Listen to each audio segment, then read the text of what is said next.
Değerli izləyicilər, videonu bəyənib kanala abunə olun ki, hər kəs son xəbərlərdən anında məlumatlansın. Əmək pensiyalarının nə qədər artacağı ehtimalı açıqlanıb. Dövlət Statistika Komitəsinin məlumatına görə illik inflyasiya səviyyəsi 5,6% olub.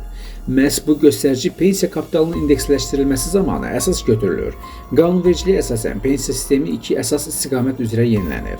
Xəbər verilir ki, mövzu ilə bağlı danışan millət vəkili Vüqar Barımov bildirib ki, vətəndaşların həm aylıq əmək pensiyaları artacaq, həm də fərdi hesablarda toplanan pensiya kapitalları indeksləşdiriləcək. Vətəndaşları daha çox maraqlandıran məsələ aylıq pensiya məbləğidir. Aylıq əmək pensiyaları pensiya kapitalından fərqli mexanizm əsasında artırılır.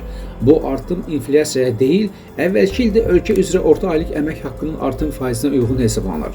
Gözləntilərə görə 2026-cı ilin əvvəlində əmək pensiyalarında 9,2, pensiya kapitallarında isə 5,6% artım olacaq.